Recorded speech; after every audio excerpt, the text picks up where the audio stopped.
Oke, baik. Saya izin buka. Bismillahirrahmanirrahim. Assalamualaikum warahmatullahi wabarakatuh. Selamat pagi, Waalaikumsalam warahmatullahi. salam sejahtera untuk kita semua. Alhamdulillahirrahmanirrahim. Pada pagi hari ini kita dapat berkumpul dalam kegiatan safety training online yang diadakan oleh Keselamatan dan Kesehatan Kerja, Keamanan dan Lingkungan, PLN Icon Plus. Jadi untuk pagi hari ini sesuai dengan agenda yang sudah disampaikan ya oleh rekan-rekan dari pemeliharaan Jawa bagian timur bahwa pada pagi hari ini ada kegiatan training.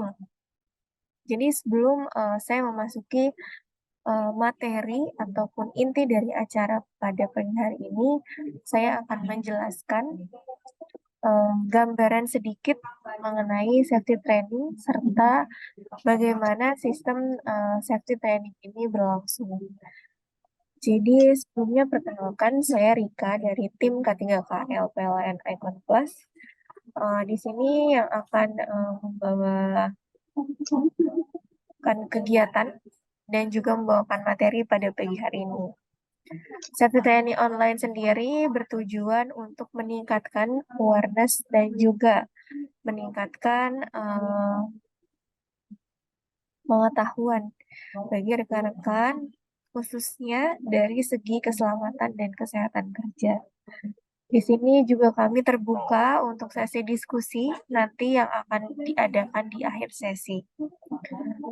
Untuk safety training online ini kami akan mengeluarkan sertifikat K3KL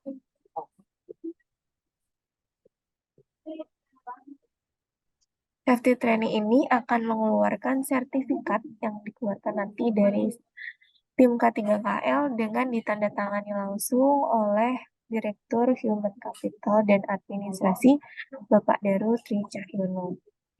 Namun, untuk mendapatkan sertifikat ini, rekan-rekan harus mengikuti kegiatan yang pertama, harus mengikuti kegiatan training pada pagi hari ini.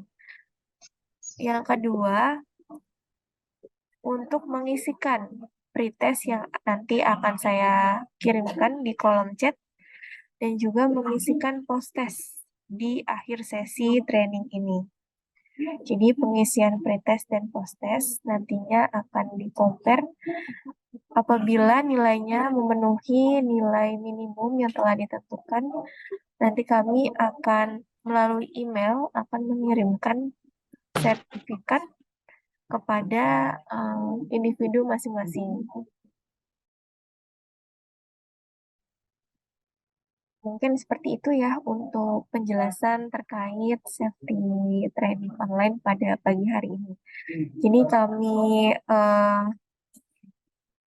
beritahukan bahwa untuk seluruh tim sebisa mungkin mengikuti kegiatan training ini, terutama yang mungkin masih standby ya, agar bisa mengikuti kegiatan training ini dan mendapatkan sertifikat yang nantinya akan bisa digunakan di lingkungan PLN Icon Plus sebagai bukti ya bahwa telah mengikuti training terkait K3 di lingkungan PLN Icon Plus. Oke, baik. Itu untuk pembukaan dari safety training ini. Mungkin izin kita akan memasuki kegiatan pretest terlebih dahulu sebelum nanti kita dengarkan pembukaan dan juga arahan yang akan disampaikan oleh Bapak Daru Tri Cahyono selaku Direktur Human Capital Administrasi dan perwakilan dari regional Jawa bagian timur khususnya untuk set nanti mungkin akan dibantu dari Mas Rangga atau Pak Titus. Oke, baik. Untuk pretestnya akan saya berikan di kolom chat untuk waktu pengerjaan selama 10 menit. Jadi mohon untuk diisikan dan juga saya ingatkan untuk mengisikan link daftar hadir pada pagi hari ini sebagai bukti kehadiran dan keikutsertaannya dalam kegiatan training pagi ini. Oke, baik. Untuk link safety training untuk pretest dan daftar hadirnya sudah saya kirimkan. Silakan untuk diisi selama 10 menit. Silakan rekan-rekan semuanya.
Karena tidak ada yang lebih penting dari jiwa manusia.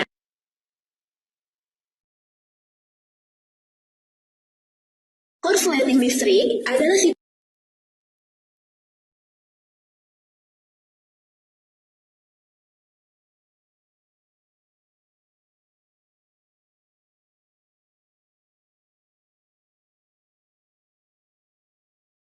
Oke, baik kakak semuanya. Mungkin sambil kita menunggu untuk kegiatan pretest nanti sampai pukul 10 lebih 35 menit, mungkin kita bisa eh, terlebih dahulu ya menyimak arahan dari Direktur Human Capital dan Administrasi Bapak Daru Tri Cahyono.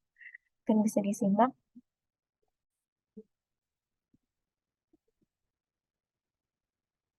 Bismillahirrahmanirrahim. Assalamualaikum. Bismillahirrahmanirrahim.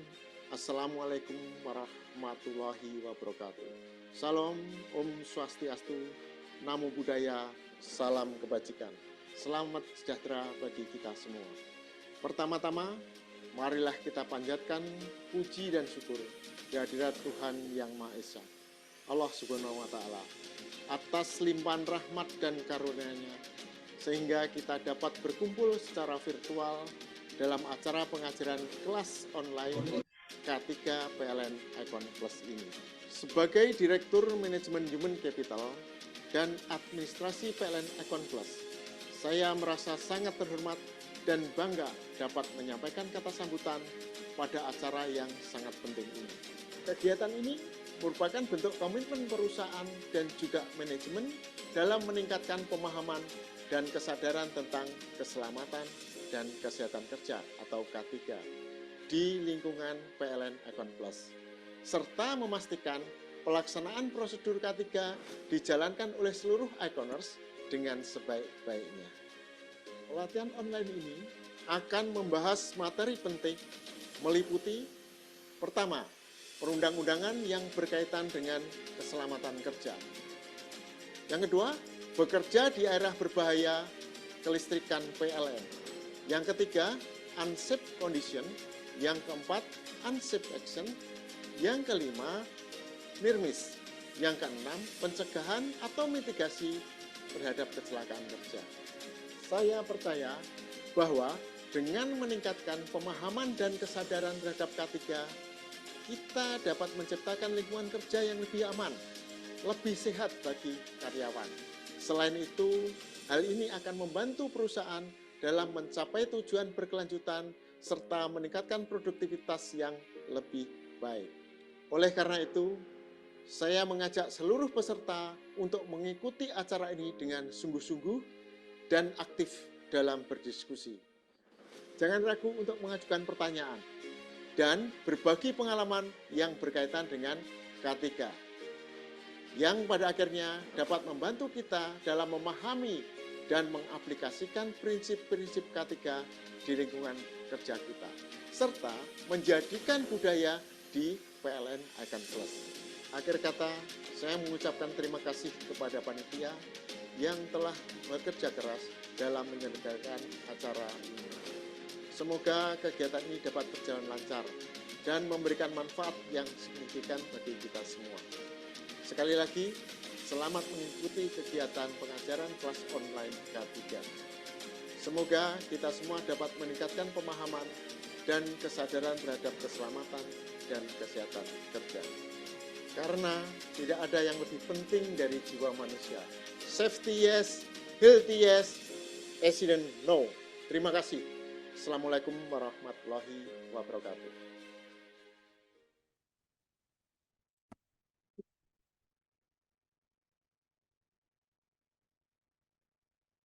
Baik, sudah kita dengarkan untuk arahan ya, arahan yang disampaikan langsung oleh Bapak dari Trincah Ilmu selaku Direktur Human Capital dan Administrasi PLN Econ Plus. Sebelumnya saya mengucapkan mohon maaf terlebih dahulu karena manajer K3HL berhalangan untuk hadir karena sedang ada agenda forum lingkungan dengan PLN Group seperti itu. Baik, selanjutnya mungkin kita bisa dengarkan arahan dan juga sambutan dari Regional Jawa Bagian Timur untuk bidang pemeliharaan, operasi pemeliharaan dan aset. Mungkin kepada Bapak Titus dipersilakan.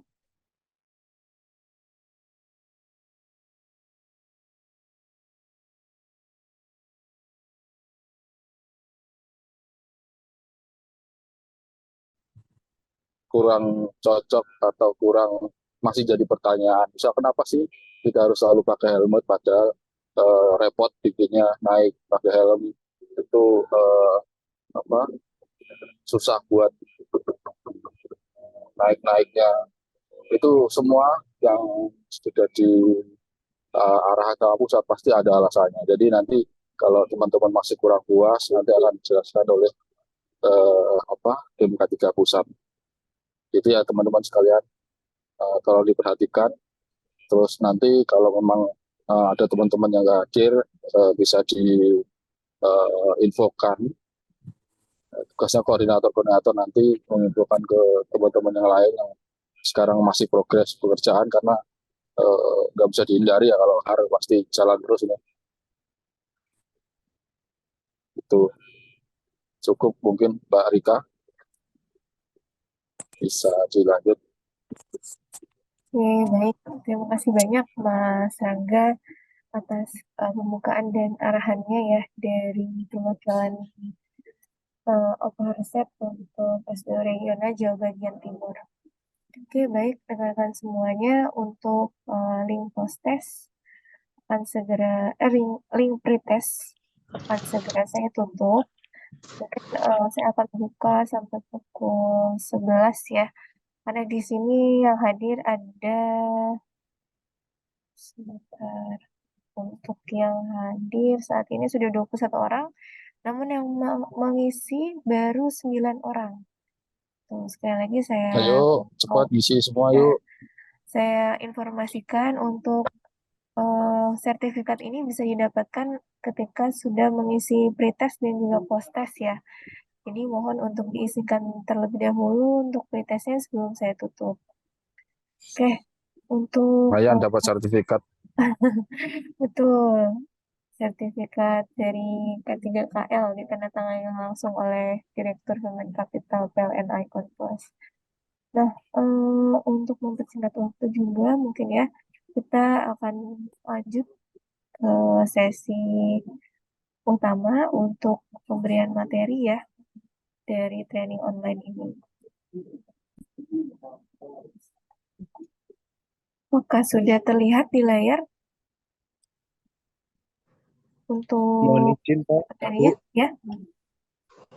Ini tim Mojokerto izin untuk handle gangguan dulu, Bu. Iya, Mas. Oh ya, untuk rekan-rekan yang mau progres silakan ya. Siap. Terima kasih, Bu. Mohon Lanjut maaf. saja. Siap, terima kasih Mas. Silakan dilanjut untuk progresnya. Sudah terlihat di layar rekan-rekan semuanya?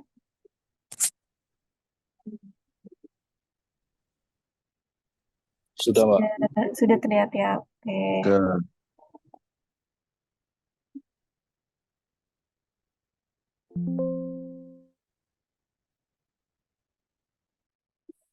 Nah, tadi sudah diberitahukan ya terkait apa saja tujuan-tujuan dari diadakannya safety training.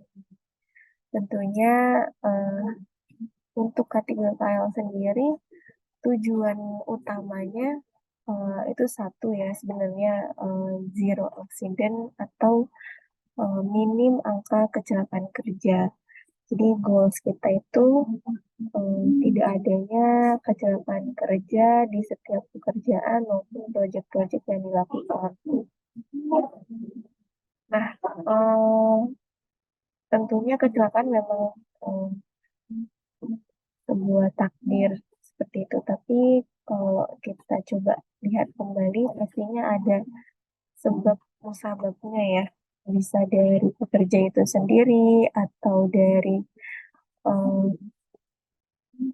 aset-aset yang tidak sesuai dengan standar dan hal lainnya tentunya banyak sekali yang bisa menjadi alasan.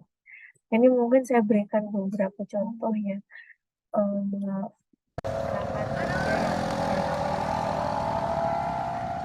Nah, di video ini video langsung ya, dinyatakan bekerja.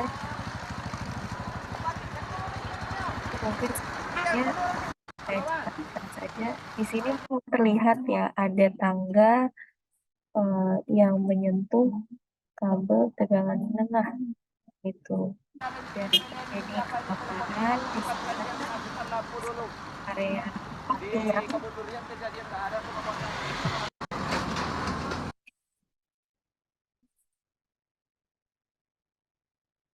di sekitar berjalan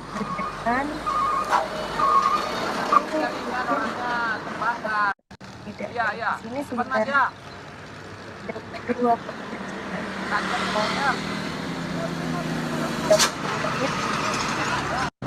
tidak ada yang bisa dilakukan. Mungkin kan di sini banyak ya yang mungkin bukan nontonin juga, cuma bingung apa yang harus dilakukan. Sebenarnya hanya satu yang bisa kita lakukan bersama adalah dengan mematikan sumber listrik. Karena ketika tiang ini tidak trip tegangan tengah aliran listriknya akan terus terus sehingga target itu sendiri bisa tertanggal sama 30. Nah, apabila ada unsafe action dan unsafe condition yang dilakukan, kita juga tidak segan-segan untuk melakukan stop working authority, memberhentikan sementara pekerjaan ketika memang dirasa tidak aman dari segi pekerja itu sendiri maupun dari segi lingkungannya. Oke. Nah, untuk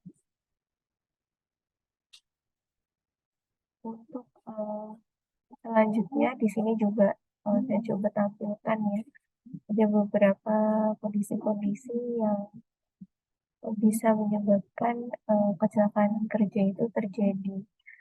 Nah, di sini mungkin salah satunya adalah aset yang tidak standar ya dengan untuk melakukan pekerjaan seperti tiang yang tertanam dalam bangunan ini. Ketika kita mau melakukan pekerjaan penarikan terutama ya untuk kabel FO kita, namun harus melewati tiang ini, tentunya kan kita akan berada di atas sini ya, untuk melakukan penarikan mungkin ke arah dalam gang ini. Mungkin di sini ya, di tengah ini terlihat kabel yang mau ditarik. Nah, sehingga kita berdirilah di atas dak ini untuk melakukan penarikan dari tiang satu ke tiang selanjutnya.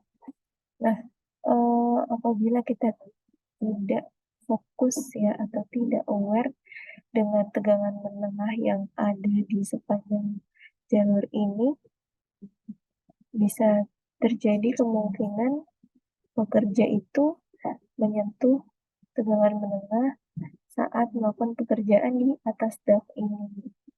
Jadi banyak sekali sebenarnya faktor yang bisa menyebabkan kecelakaan kerja, dari mulai kondisi lapangannya atau mungkin dari pekerja itu sendiri. Nah, ini juga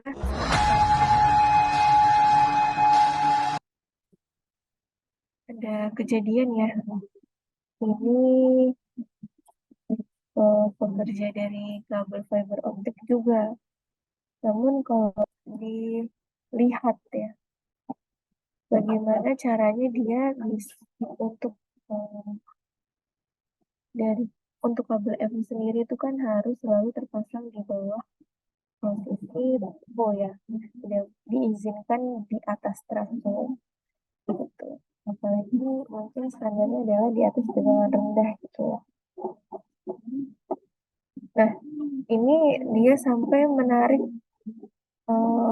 kabel FO itu di atas trafo ini, sehingga dia mendekat ke tegangan menengah atau kabel 3 fase yang ada di atas dan menyentuh tegangan menengah ini sehingga dia tersengat seperti itu.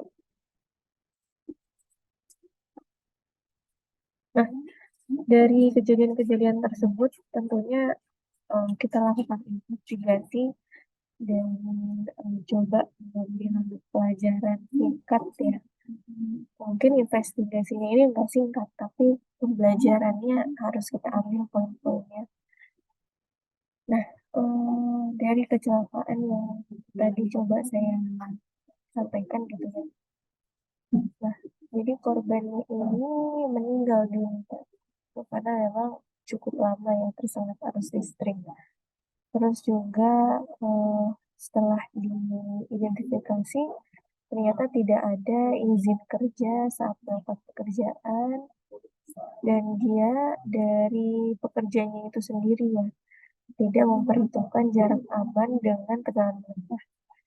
Sehingga apa upaya yang harus kita lakukan setelah terjadinya kecelakaan itu?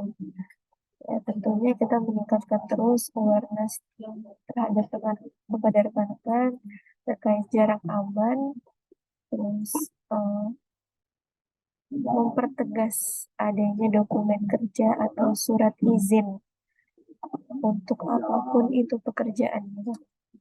Mau gangguan yang memang dikejar untuk dilakukan, itu pun harus minimal surat tugas dari tim regional. Itu ya. Jadi memang harus ada surat penunjukan untuk melakukan pekerjaan sebagai dokumen kerja. Nah, ini untuk beberapa hal yang kita akan bahas ke depan. Untuk selanjutnya, ini ada mengenai peraturan-peraturan dari K3 itu sendiri ya. Tentunya K3 ini tidak asing untuk di perusahaan maupun di lingkungan kerja manapun ya. Karena memang ini sudah diwajibkan untuk seluruh sektor usaha. Jadi ini sudah ada undang-undang, peraturan menteri, serta mungkin peraturan dari sisi internal iPhone Plus sendiri. K3 juga harus diatur atau dibuat sistemnya. Nah, biasanya kalian menyebutnya sistem manajemen K3. Nah, zero accident itu akan terwujud apabila rekan-rekan itu bisa menjalankan K3 di lingkungan pekerjaan. Nah, tempat kerja yang aman dan juga tenaga kerja yang sehat tentunya akan meningkatkan efisiensi dan produktivitas untuk bekerja. Misalnya teman-teman sakit gitu ya, pastikan akan kesulitan gitu ya untuk melakukan pekerjaan, sehingga mungkin dari segi SLA tidak tercapai dan juga kesulitan bagi rekan-rekan tim lainnya. Nah, lalu untuk pengenalan K3 itu sendiri ada bahaya, resiko, near miss, dan juga positive action condition. Bahaya ini sebenarnya kalau di patrol gitu ya, terkadang suka ditanya bahaya kerjanya apa mas di sekitar lokasi. Nah, kalau ada yang jawab gak ada bu, aman. Nah itu kayaknya kurang memahami apa yang ada di sekitarnya, karena setiap kerja itu pasti ada bahayanya gitu. Ini ada bahaya fisika, biologi, kimia, mekanik, ergonomi, dan psikososial. Mungkin saya jelaskan singkatnya ya. Untuk bahaya fisika itu kayak kebisingan.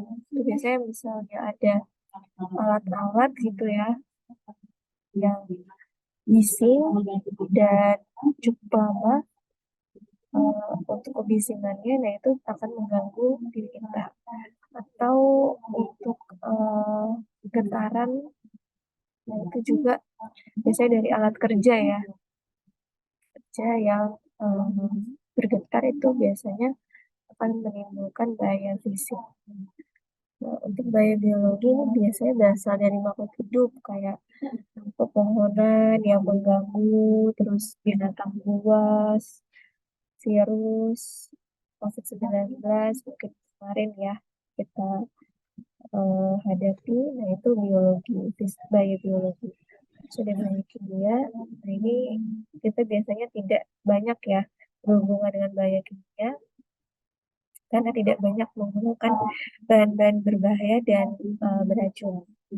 Terus untuk bahaya mekanik, nah ini berasal dari tools yang kita gunakan. Terus ada bahaya ergonomi, ini menyangkut sikap kerja. Jadi pekerja ini untuk misalnya melakukan penarikan itu sudah benar atau belum. Kadang mungkin ya pernah dirasakan juga ketika melakukan penarikan terus tidak sesuai dengan ergonomi, itu biasanya tangannya sakit atau pinggangnya terkilir dan lain sebagainya, itu karena memang tidak sesuai penarikannya dengan ergonomi atau sikap kerjanya tidak benar. Lalu terakhir ada psikososial. Nah, ini biasanya terjadi di daerah-daerah yang kental dengan adat istiadat ya. Biasanya dari um, lokasi kerja itu ada saja preman atau mungkin warga yang kerjaan gitu ya. Pun konflik antar atasan dan bawahan itu bahaya juga untuk psikososial kita. Lalu dari bahaya ini timbullah resiko. Dari adanya bahaya ini kita juga pasti ada merasakan bisa terjadi kecelakaan seperti terjatuh, beresiko untuk tertusuk material tajam, tersandung, tersengat arus listrik, dan juga mungkin merasakan stres kerja gitu. Nah, ini ada unsafe condition dan unsafe action. Sebenarnya mudah sekali menemukan perbedaannya. Kalau kondisi ini disebabkan oleh lingkungan kerja. Kalau aksi itu pekerjaannya itu sendiri yang menyebabkan dirinya tidak aman. Kalau kondisi itu kayak hujan, terus jalanan atau lokasi yang berbukit. Kalau action itu karena pekerjaannya itu sendiri tadi, misalnya nggak pakai APD, merokok saat bekerja, terus tidak mengindahkan jarak aman dengan SUTM. Nah, itu bagian dari aksi yang tidak aman. Nah, dari bahaya dan resiko itu akan menimbulkan hampir terjadinya kecelakaan kerja atau bahkan kecelakaan kerja. Nah, jadi untuk nirmis sendiri itu seperti hampir jatuh dari ketinggian. Jadi kalau nirmis ini belum menimbulkan kerugian gitu. Jadi belum menimbulkan cedera atau kerugian dari material maupun fisik begitu ya. Terus eksiden itu sudah menimbulkan kerugian seperti kerugian dari material, dari properti maupun pekerja itu sendiri mungkin yang merasakan sakit. Nah, pengenalan sedikit mungkin untuk peralatan Set ya, dan sudah tidak asing lagi dengan jalur distribusi maupun jalur transmisi yang ada apa yang menjadi lokasi pekerjaan kita karena kita bekerja di area ketenaga listrikan milik PLN, aset-aset di PLN. Jadi di sini ada tegangan rendah. Tegangan rendah itu sebesar 40 sampai 1000 volt. Ini biasanya nanti yang akan menyambungkan ke saluran-saluran rumah warga gitu ya, maupun mungkin usaha-usaha terkait. Kalau SUTM ini yang paling sering terjadi kecelakaan di distribusi gitu ya, karena memang untuk kekuatan ini cukup besar, biasanya 20 kV atau 20.000 volt, jadi 20 kali lebih besar daripada SUTR ya, dari kekuatan listrik. Nah, untuk tower sendiri ini ada dua, ada SUTET dan SUTT. Kalau SUTT itu biasanya 150 kV ya, 150 kV. Nah, untuk yang SUTET sendiri ini berkisar 200 sampai 500 kV. Tentunya masing-masing aset ini punya karakteristik yang berbeda dan juga bahaya kerja atau bahayanya tersendiri. Ini sedikit gambaran untuk SUTR dan SUTM ya. Bagaimana kabel fiber optik itu jarak amannya berapa dari SUTM maupun SUTR serta dari trafo. Nah, mungkin kan kalau teman-teman pemeliharaan itu melakukan penarikan setelah dilakukan penarikan terlebih dahulu ya oleh rekan dari pembangunan. maupun aktivasi. Nah, ini teman-teman yang maintain gitu ya. Dan mungkin dari aktivasi atau pembangunan ini sudah tidak standar melakukan penarikannya. Nah, ini mungkin yang harus kita pelajari bersama juga untuk perihal penarikan ini. Untuk kabel tegangan menengah itu dari kabel FO kita harus lebih rendah ya tentunya, tidak boleh melebihi SUTM maupun SUTR serta trafo.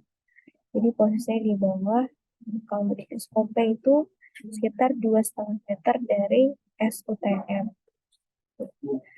Kalau dari trafo itu minimal sekali di bawah trafo 30 cm. Jadi tidak boleh sejajar maupun tidak boleh melebihi. Nah, ini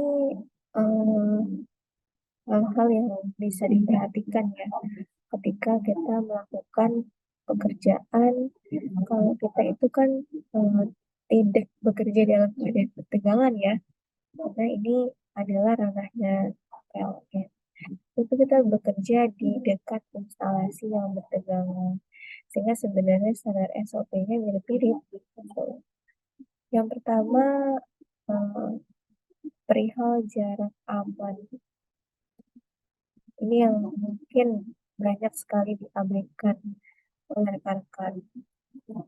Terus untuk perihal kebocoran ini harus dilakukan pengecekan kebocoran terlebih dahulu ya, salah satunya menggunakan test pen. Lalu untuk peralatan yang digunakan itu tidak diperkenankan untuk peralatan yang terlalu beresiko gitu. Seperti peralatan tali dari logam, terus tangga-tangga yang diperkuat dengan logam. Nah, apabila memang menggunakan tangga misalnya aluminium gitu ya, selama pemakaian dan juga mungkin fiber sekalipun gitu ya, selama pemakaiannya di bawah jarak aman yang ditentukan, pasti akan aman. Namun biasanya untuk yang kebocorannya akan tetap dirasakan gitu ya. Terus untuk jaraknya, kalau misalnya jaraknya nggak aman, itu harus tambahkan dengan bahan isolasi yang bersifat isolator.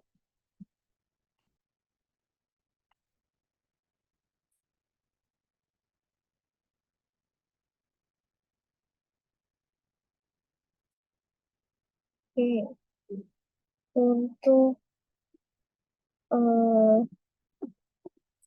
fase-fase dari K3 sendiri itu sudah ditentukan ya dari fase perencanaan, pelaksanaan, dan juga dari segi pengawasannya. Nah, untuk perencanaan ini mungkin sudah tidak asing ya. Jadi untuk rekan-rekan ini semuanya diwajibkan untuk melakukan briefing di pagi hari sebelum masing-masing ke lokasi pekerjaan. Jadi briefing ini menginformasikan bahaya dan juga ini dia alurnya. Jadi safety briefing ini sebenarnya kaya akan pemberitahuan gitu ya. Tidak hanya doa, foto terus langsung pergi. Tapi di sini ada ngecek kesehatan tim, terutama yang akan naik ke tiang nih atau naik ke tower. Pastikan dulu cek kesehatan timnya. Lagi pusing nggak? Terus untuk fisiknya prima tidak? Terus ada masalah keluarga nggak? Gitu. Itu bagian dari kesehatan juga kan ya, jasmani dan rohani. Gitu. Jadi dipastikan sedang tidak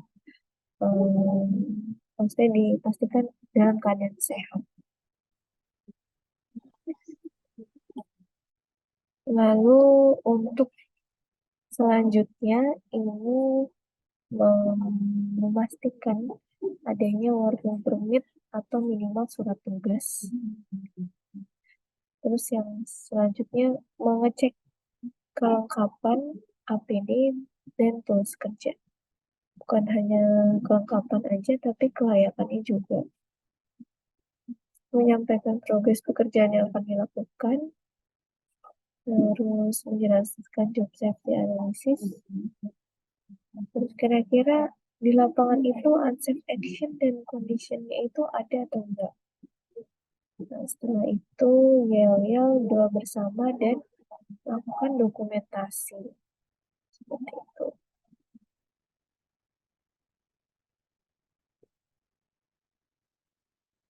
Ini mungkin bisa disimak untuk alur pelaksanaan safety meeting. Keselamatan dan kesehatan kerja atau K3 adalah tentang bagaimana kita melaksanakan tindakan pencegahan atau antisipasi dalam terjadinya kecelakaan dalam bekerja. PLN Icon Plus merupakan perusahaan yang selalu mengedepankan keselamatan dan kesehatan dalam bekerja.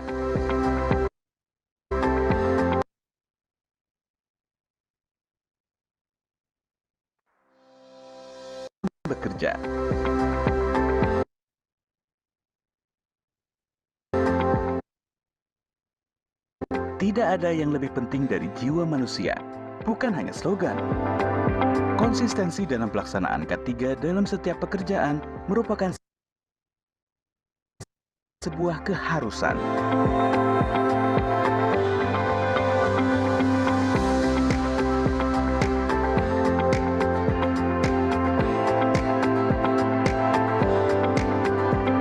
Safety, Yes. healthy, Yes. accident, No. APD siap. Siap. Semangat pagi. Pagi. Helm terpakai. Rompi terpakai. Full body harness terpakai. Sarung tangan terpakai. Sepatu safety terpakai. TFN siap. Siap bekerja. Pengecekan alat pelindung diri dengan standar minimum yang telah ditentukan merupakan langkah pencegahan yang paling mendasar.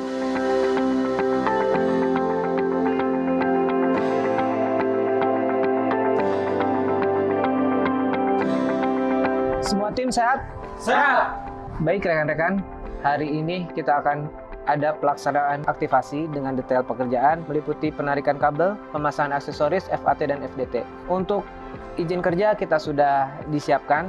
Untuk tahapan pekerjaan sendiri, yang pertama kita melakukan persiapan, kemudian penarikan kabel fiber optik, kemudian pemasangan aksesoris dan perapian kabel FO. Kemudian kita akan melakukan instalasi new joint box. 4 poin mendasar yang perlu dikenali dalam tindakan pencegahan. 1. Job Safety Analysis berisi identifikasi potensi bahaya di setiap aktivitas pekerjaan sehingga pekerja diharapkan mampu mengenali bahaya di sekitar tempat kerja. 2. Unsafe Condition merupakan kondisi tidak aman di mana suatu keadaan seperti lingkungan kerja yang tidak aman atau kondisi peralatan kerja yang tidak layak. 3. Unsafe Action merupakan perilaku tindakan tidak aman yang dilakukan oleh pekerja itu sendiri sehingga membahayakan dirinya maupun orang lain. 4. Near miss atau hampir celaka, yaitu kecelakaan yang nyaris atau hampir tidak bisa dihindari. Baik rekan-rekan, sebelum kita melaksanakan pekerjaan hari ini, mari kita berdoa agar pekerjaan kita dimudahkan dan pulang dalam keadaan selamat. Berdoa mulai.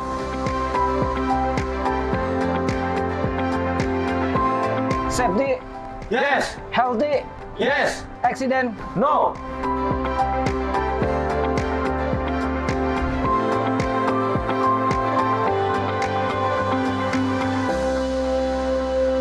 Tidak ada yang lebih penting dari jiwa manusia. Safety yes, healthy yes, accident no.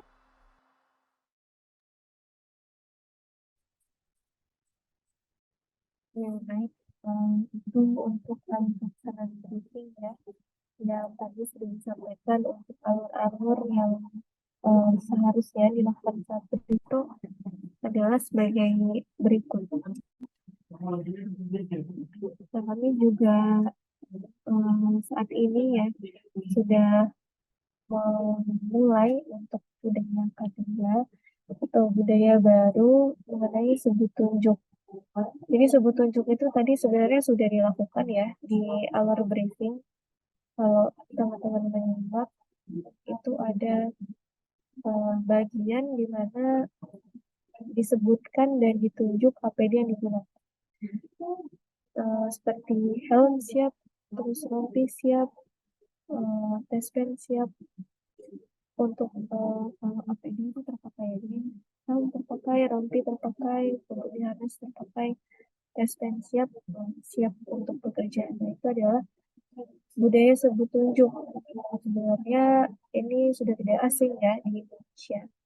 Jadi kalau dilihat masinis-masinis KAI gitu ya, suka menunjuk rambu-rambu untuk mengetahui adanya bagian atau mungkin dia itu sudah pada stasiun keberapa dan posisinya di mana gitu. Jadi dia menunjuk dan menyebutkan juga untuk bagian dari pekerjaan itu sendiri. Selanjutnya ada patroli. Patroli ini seperti sidak ya. Jadi kita memastikan adanya apakah rekan-rekan melakukan inspection, terus di lokasi pekerjaan itu ada nggak condition-nya dan lain sebagainya. Nah, ini ada JSA dan WP. Ini sebenarnya satu kesatuan ya, tidak bisa dipisahkan. Biasanya JSA ini jadi lampiran dari WP.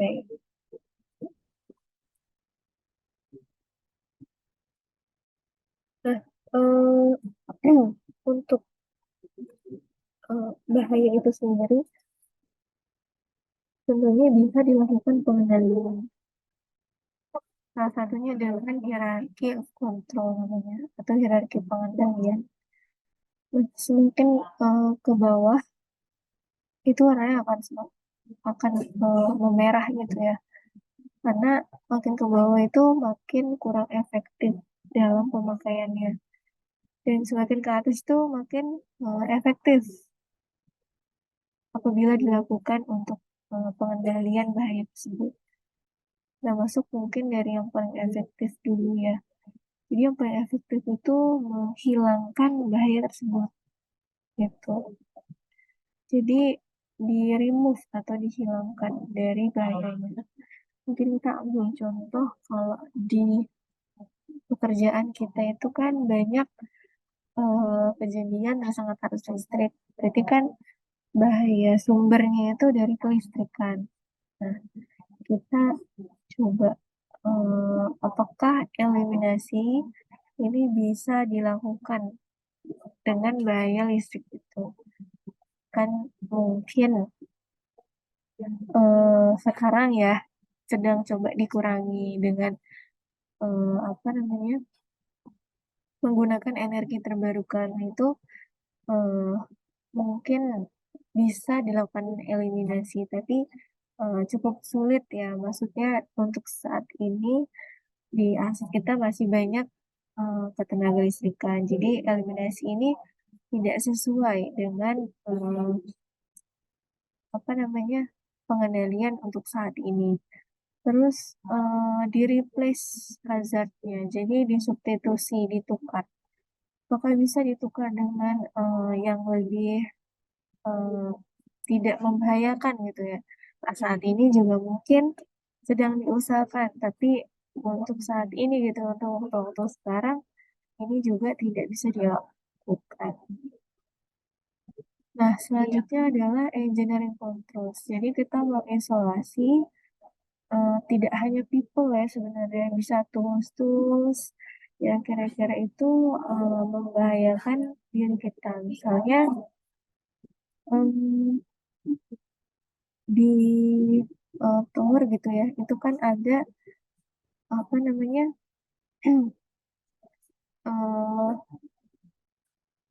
jaket pelindung dari kabel gitu ya. Jadi sebenarnya itu cukup membantu dari segi engineering controls.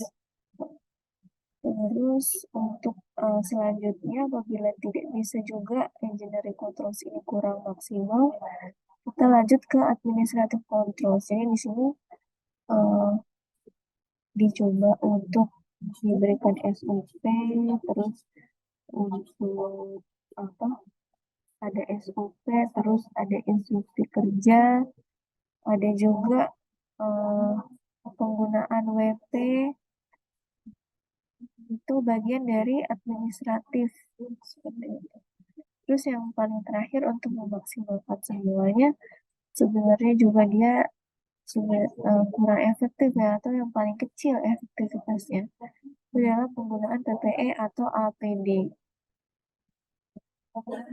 Jadi APD itu sebenarnya langkah terakhir yang bisa dilakukan, dan ini yang paling efektifannya kurang gitu.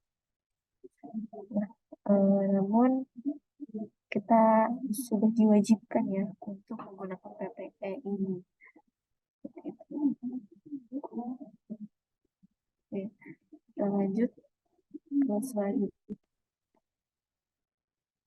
Nah, kita juga sudah menetapkan standar APD yang untuk rekan-rekan ya, tentunya dilihat kembali dengan pekerjaan yang dilakukan, apakah indoor atau ke outdoor, apakah bekerja di ketinggian atau tidak. Nah, itu sudah ditentukan standarisasinya. Tapi yang wajib digunakan mau indoor ataupun outdoor dan pekerjaan apapun itu ada 3. Yang pertama helm, yang kedua adalah rompi safety dan sepatu safety. Itu wajib untuk di pekerjaan apapun. Nah, boleh kita simak untuk video berikut.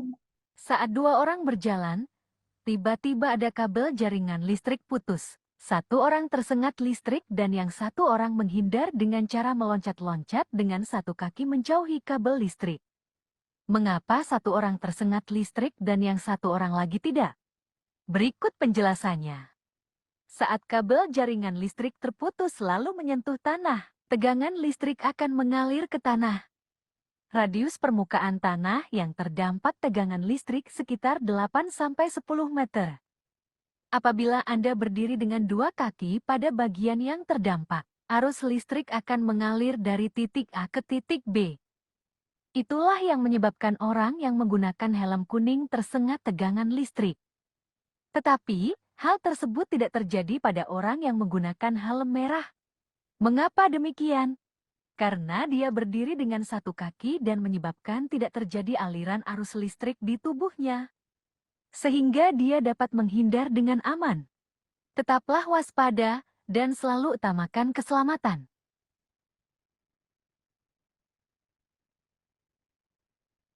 Nah, di sini kita coba saksikan ya, ada sebuah video pembelajaran di mana ada 2 orang gitu ya di sekitar, di sini gambarannya adalah di sekitar tower, di mana untuk kabelnya ini terputus dan masih ada alirannya. Nah, dia kabel tersebut menyentuh tanah sehingga terjadi aliran ya di sana, di area kabel yang menyentuh tanah tersebut. Nah, 1 orang ini tersengat listrik gitu. Nah, 1 orangnya lagi itu mengangkat 1 kakinya. Ternyata memang aliran listrik ini apabila satu alirannya ya diputuskan, maka tidak akan terjadi aliran listrik di sana. Makanya apabila ada yang tersengat arus listrik, tidak banyak hal yang bisa kita lakukan gitu. Tidak seperti orang yang mungkin tertabrak atau tertusuk atau terjatuh. Nah, itu kita masih bisa melakukan pertolongan pertama. Tapi kalau misalnya teman-teman tersengat arus listrik, nah itu memang harus dari sumbernya yang dimatikan seperti itu. Jangan mencoba-coba untuk membantu atau membantu secara langsung ya dengan kontak fisik maupun terlalu dekat, karena akan menambah banyak korban jiwa seperti itu. Nah, untuk kegiatan kedaruratan itu sebenarnya ada gempa bumi, ada kebakaran, ada banjir, nah itu dan lain sebagainya itu bisa terjadi, bencana itu bisa terjadi. Nah, poin penting yang bisa dilakukan di gempa bumi dan kebakaran itu kurang lebih sama. Yang pertama, ketika adanya kebakaran atau gempa bumi, harus tetap tenang dan jangan panik, serta meninggalkan lokasi pekerjaan ya. Jadi untuk menuju ke lokasi yang lebih aman. Misalnya ada di situ titik kumpul, ya berkumpul di titik kumpul itu kalau tidak ada mengevakuasi diri ke titik yang lebih aman pokoknya.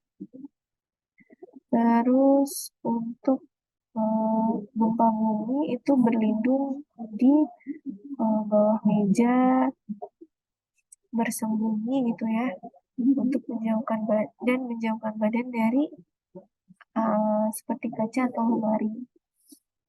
Nah, hindari bangunan-bangunan yang tinggi. Terus kalau di perkantoran ini biasanya ada tangga darurat. Itu biasanya kita melewati tangga darurat dan menuju ke titik kumpul yang sudah disediakan. Mungkin ini juga tidak asing ya, karena mungkin di beberapa shelter atau di setiap shelter itu sudah ada alat proteksi kebakarannya. Jadi ketika ada bencana seperti kebakaran di sekitar yang membakar aset kita gitu ya, itu bisa dipadamkan menggunakan apa? Nah, tentunya ini juga harus dilakukan pelatihan ya, bagaimana cara penggunaan APAR, karena apabila tidak benar untuk melakukan APAR ini,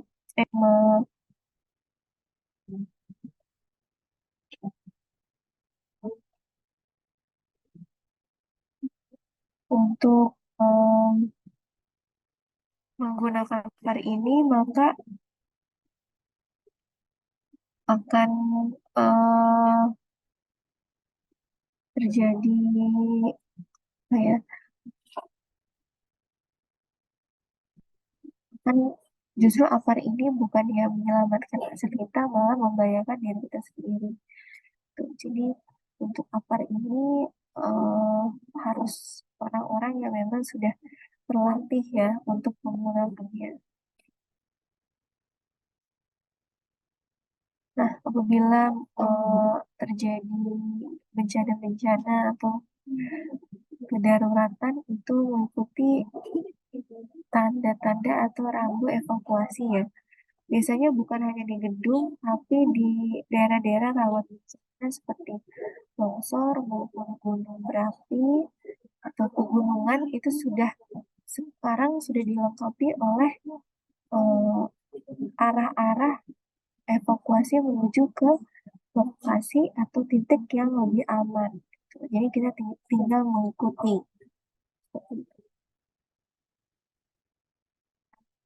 Mungkin ini terakhir, jadi slide terakhir ini membahas mengenai 5R.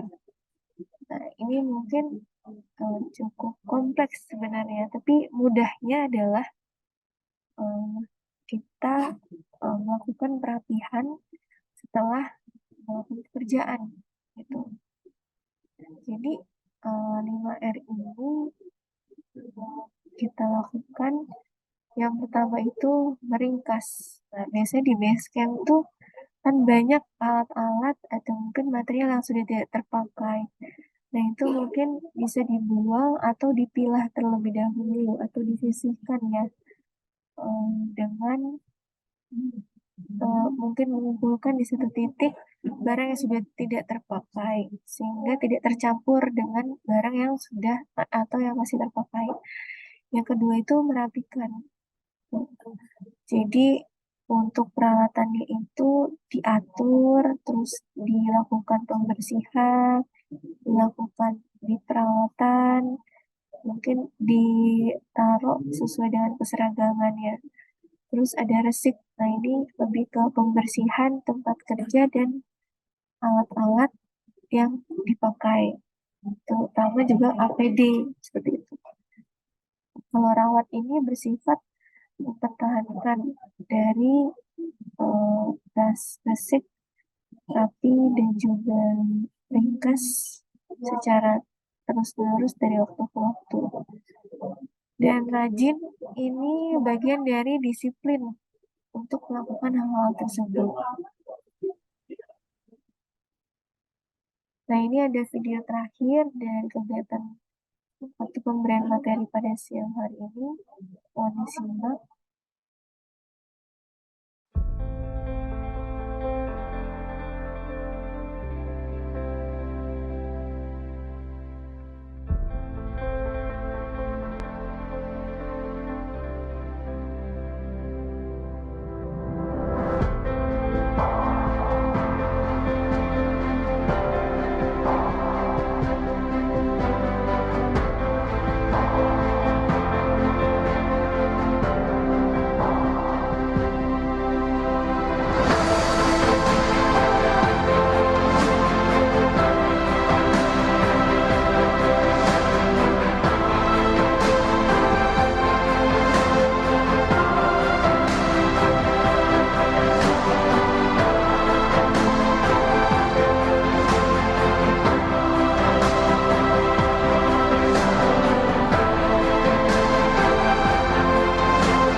Mungkin dari video ini kita bisa mengambil pelajaran ya bahwa semua yang kita lakukan, mungkin pekerjaan yang saat ini kita kerjakan gitu ya, tentunya tidak lain untuk keluarga kita masing-masing yang menunggu di rumah gitu ya.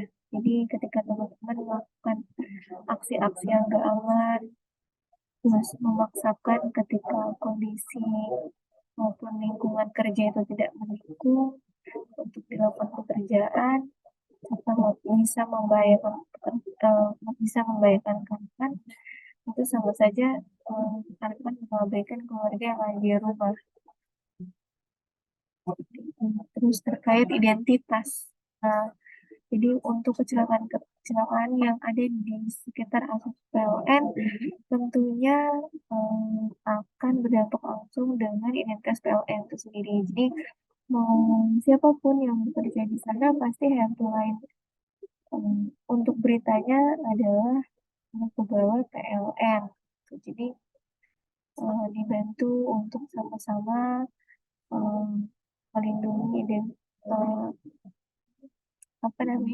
identity ya, atau menjaga nama baik dari PLN itu sendiri dengan patuh terhadap apa-apa saja yang sudah dilakukan kebijakan maupun prosedurnya. Nah, ini ada quotes terakhir. Jadi tidak ada yang lebih penting dari jiwa manusia itu bagi kami bukan hanya sekedar tagline biasa, karena dalam konsistensi dan kepatuhan dari K3 ini itu memang sudah keharusan dan kewajiban dari diri masing-masing. Bukan hanya manajemen, bukan hanya eh, perusahaan, tapi memang keharusan untuk diri masing-masing. Karena pada akhirnya seseorang di sana selalu menunggu kita ya untuk pulang dengan rasa cinta yang bernama keluarga. Baik, untuk materi pada pagi hari ini sudah saya sampaikan semua. Mudah-mudahan bisa dipahami untuk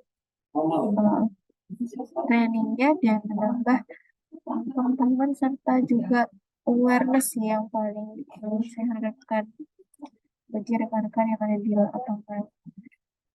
Ya, tidak ada tangga yang dikhususkan untuk tiang karena tangga itu kan bersifatnya licin ya, dia tidak ada penahan dari waktu belinya ya. Jadi waktu belinya itu tidak ada penahan untuk yang pas dengan tiang tersebut gitu. Pasti akan licin ke kanan dan juga ke kiri. Nah, tapi dengan kondisi itu bisa dimodifikasi dengan penambahan karet ban di bagian atasnya atau mungkin jadi ada satu seperti bahannya karet gitu ya. Itu sudah ada cekungannya untuk teleskopik untuk tiang yang paling atas untuk anak tangga yang paling atas juga. Jadi di situ bisa bisa sebagai alat ya atau modifikasi untuk teman-teman yang memakai tangga teleskopik. Jadi di sana tidak terlalu licin untuk pemakaian tangga teleskopiknya itu. Nah, cuma itu memang kita apa ya lebih menekankan kepada teman-teman yang retail. Jadi mungkin yang pekerjaannya itu dari segi jalur link distribusinya itu tidak apa ya tangga-tangga juga tidak terlalu tinggi karena memang mereka itu banyak pekerjaannya di area klaster. Jadi tiangnya memang tidak terlalu tinggi. Nah, tapi teman-teman hari ini kan mungkin banyak link distribusinya itu di mungkin jalan-jalan raya dan lain sebagainya. Nah, jadi kadang kita melihat apakah dengan menggunakan teleskop yang itu cukup untuk menjangkau apa namanya istilahnya JB-JB kita gitu karena memang kan ada tiang-tiang beberapa tiang tuh yang cukup tinggi gitu. Karena saya pernah menemukan juga tim HAR ya, khususnya HAR corporate itu dia malah menggunakan tangga teleskopik dengan penambahan karena teleskopik itu kan tidak terlalu tinggi, sedangkan posisi tiang itu cukup tinggi. Nah, ketika dia menggunakan tangga itu secara maksimal, ternyata kan tidak sampai juga ke JB kita. Nah, dia malah menambahkan tali panjat untuk sebagai apa ya alat bantu untuk sampai ke JB kita. Itu makanya yang sebenarnya yang ketika rekan-rekan masih bisa membawa, karena kan ini banyaknya kendaraan yang pakai mobil ya, jadi masih bisa lah untuk pakai tangga fiber gitu. Sebenarnya bisa dipakai keduanya. Jadi teman-teman yang bawa mobil ini membawa fiber juga membawa teleskopik dengan modifikasi yang tadi saya sebutkan ya. Jadi bisa ya dilihat kembali lah, diidentifikasi kembali apakah tiangnya itu bisa menggunakan fiber atau mungkin cukup dengan teleskopik. mungkin itu sih Mas terkait tangga ya. Oke, Mbak Rika, clear Mbak. Ya, Berarti lihat sikon juga ya Mbak ya, betul. Lihat nggak bisa dipaksakan. Kalau betul. pendek ya pakai yang pendek, jangan paksa pakai yang tinggi. Kalau yang tinggi Betul. harus pakai yang tinggi, jangan dipaksakan pakai yang pendek. Karena kalau teleskopik itu terbatas 5-7 meter. Kalau yang fiber kan bisa sampai 12 meter, 9 meter sampai 12 meter. Oke, rekan-rekan yang lain mungkin ada ditanyakan? Nih, Ya. kalau mau ngetes atau apa, Mbak Rika pasti ada jawabannya. Ini Pak, Diusahakan. mohon masukan aja. Ya, boleh Mas. Ya ini kan Boleh. udah memasuki musim hujan ya di Tuban. Sedangkan Ya Mas. untuk Tuban kan bisa dikatakan gangguannya kan lumayan banyak. Ya Mhm. untuk ketika kita melakukan action di lapangan, kalau hujan masih deras kan nggak mungkin. Ya, Ya. mohon masukan aja kalau ketika hujan udah mulai reda untuk action yang apa ya yang akan kita lakukan biar lebih aman gitu aja sih. Soalnya kan kadang kondisi tiang juga masih basah ketika baru hujan reda gitu. Oke, jadi pertanyaan gimana Mas? Ya solusinya ada Pak. Supaya Oke. lebih amannya gimana gitu loh. Oke. Soalnya kan tiang kalau baru reda kan masih basah juga. Kadang bisa ke tangga kita juga kan. Sarung Ya, tangan, siap. sarung tangan juga pasti pakai teman-teman. Gitu. Oke, mungkin sebelum Mbak Rika jawab, mungkin saya jawab sesuai ini Mas ya. Aku taunya ya, mungkin nanti Mbak Rika bisa menyempurnakan. Kalau di hujan biasanya kan di tiang PLN itu ada dua ya, ada dua jenis, ada yang beton, ada yang tiang besi. Nah, kalau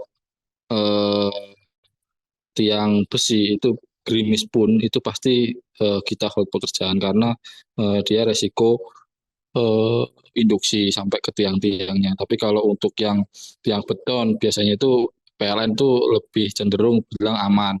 Cuma kita menghindari itu dengan cara melakukan pekerjaan setelah selesai hujan. Nah, setelah selesai hujan pun kita sebelum melakukan pekerjaan itu kita wajib ngecek Mas. Selain ngecek memastikan hujan udah reda, yang kedua adalah memastikan di tiang itu nggak ada tegangan yang bocor, mau itu yang beton atau yang besi. Kalau yang beton itu kita bisa ukur pakai test pen. Jadi test pen itu, jadi teman-teman harus sedia test pen ini. Di test pen, kalau masih ada tegangan, ya udah jangan dinaikin, dilampirin di CRM, di tiket, bahwa masih ada tegangan. Karena mungkin bisa jadi kalau tiang besi itu bocor, kalau tiang beton itu bisa jadi ada sambungan di atas yang bocor dan terkena air dan tangganya itu dan tiangnya itu belum kering. Jadi memungkinkan masih ada tegangan listrik. Itu sih. Jadi sebelum benar-benar action, meskipun itu tiangnya masih kelihatan basah ya, tapi kalau di tiang beton ya khususnya ini ya, kalau diukur test pen udah aman, harusnya aman sih Mas. Gitu. Mungkin Mbak Rika ada tambahan atau koreksi ke saya Mbak? Ya, makasih Mas Rangga. Kurang lebih sama sih Mas. Saya waktu itu pernah juga ya mengujikan sebenarnya ini apakah ketika gerimis kecil ya, saya bilangnya gerimis kecil, itu masih bisa dilakukan pekerjaan di tiang beton atau enggak. Waktu itu kami ke salah satu PLN gitu ya, dengan teknisinya waktu itu ya mengujikan hal tersebut. Ketika hujan rintik-rintik, apakah masih bisa dilakukan pekerjaan atau tidak. Nah, pertama betul untuk memastikan tiang kan ada dua macam, ada beton dan eh, besi gitu ya. Nah, yang beton itu sebenarnya tidak akan mengaliri arus listrik, terutama eh, kecuali itu si saluran tegangan listriknya. Gitu. Jadi kalau yang beton sendiri sebenarnya tidak ada kebocoran. Tapi kalau yang dari besi, nah itulah yang sumber induksi yang paling tertinggi untuk terjadinya kebocoran. Nah, betul sediakan test pen untuk melakukan pengujian. Nah, setelah hujan juga pastikan teman-teman bawa lap kering. Jadi, untuk memudahkan tiang tersebut lebih cepat untuk mengeringnya ya. Jadi, pastikan juga tubuh kita jangan sampai habis kehujanan gitu. Jadi kalau tubuh habis kehujanan itu kan basah. Nah, itu yang bisa menyebabkan aliran listrik mungkin lebih sering terasa gitu ya ketika progres setelah hujan. Terus untuk yang tiang yang atau kabel-kabel yang terkelupas itu juga dihindari. Sebenarnya kalau misalnya tiangnya beton, itu menurut saya paling ada di saluran kelistrikannya aja sih, selama jaraknya itu aman dan tiangnya beton itu bisa langsung dilakukan progres kembali. Nah, kalau misalnya yang tiangnya besi, nah itu mungkin disediakan lap ini Mas, eh, kering ya, untuk membantu pengeringannya biar lebih cepat. Mungkin itu saja sih Mas terkait nanti Iya. sedikit. Terima kasih Mbak atas masukannya. Soalnya Ya, kalau kalau nggak gitu kan Tuban kan banyak gangguan gitu Mbak. Soalnya betul. kalau ketika hujan kita langsung berhenti gitu kan numpuk-numpuk gitu. Betul. Iya. Terima kasih masukannya. Ya,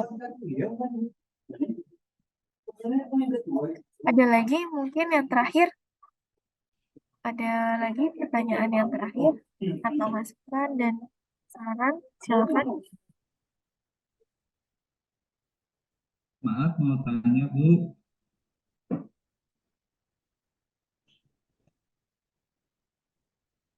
Kalau sudah ada lagi? Kalau sudah, Suaranya gema Pak Burhan, nggak jelas. iya. Oh ada.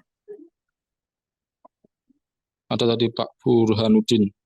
Pak Burhanuddin. Ya, silakan Pak.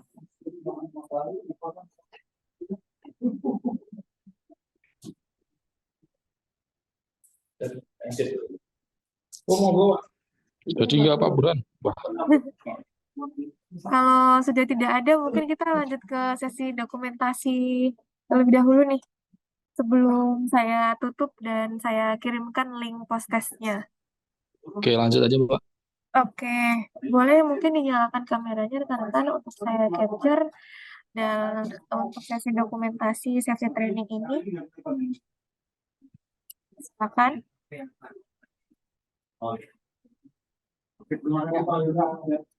Oke, sudah semua.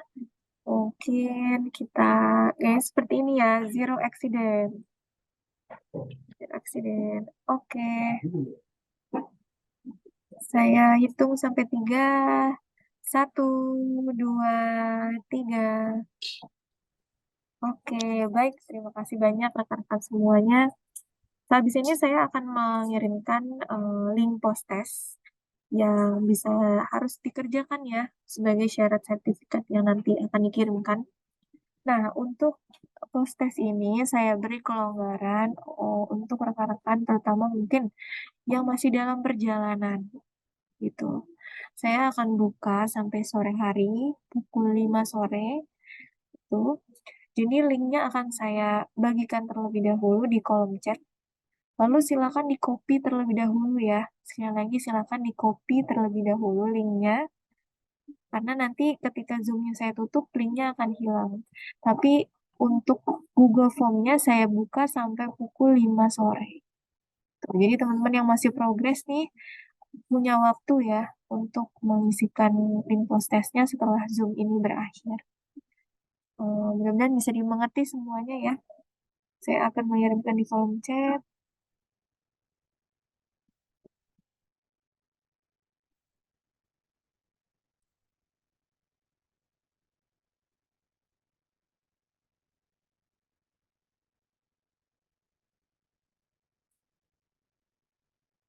Oke, itu untuk linknya.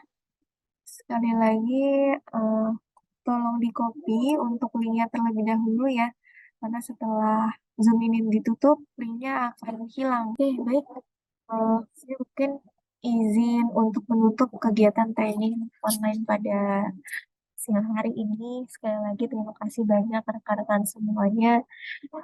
Terutama mungkin ini banyak koordinator-koordinator ya yang bergabung serta tim yang mungkin dalam perjalanan masih menyempatkan untuk bergabung. Terima kasih banyak atas partisipasinya dalam kegiatan training ini. Tentunya kami sangat amat berharap sebagai ujung tombak kami di lapangan rekan-rekan semua ini untuk apa ya, mematuhi dan juga melakukan pekerjaan sesuai dengan K3. Tolong lebih aware lagi dengan keadaan bahaya di sekitarnya. APD mohon dipakai secara lengkap karena mungkin semakin banyaknya pekerjaan yang dilakukan, terutama mungkin tadi ya ada bagian-bagian daerah yang mungkin gangguannya cukup tinggi, sehingga pasti mobilitasnya semakin banyak. Semakin mobilitasnya banyak, semakin pekerjaannya banyak, semakin tinggi pula resiko untuk terjadi kecelakaan kerja. Nah, maka untuk menghindari kecelakaan kerja itu, kita maksimalkan pelaksanaan K3 ini di lapangan. Saya mungkin nggak bisa jamin 100%, tapi lebih dari 50% orang-orang kita mungkin bisa melihat ya, Pertamina yang begitu ketat dengan K3-nya, mungkin angka kecelakaan kerja di site-nya itu cukup rendah. Kita bisa bedakan untuk orang-orang yang tidak sesuai dengan K3 atau abai dengan K3 itu kecelakaan kerjanya lebih banyak karena mereka asal bekerja saja tidak sesuai dengan aturan. Nah, mungkin itu saja rekan-rekan yang bisa saya sampaikan. Mudah-mudahan bermanfaat. Kita bertemu lagi di kegiatan training berikutnya dan kegiatan-kegiatan lainnya dari K3. Tetap utamakan keselamatan dan kesehatan kerja. Saya juga tuh kurang lebihnya mohon maaf. Wassalamualaikum warahmatullahi wabarakatuh.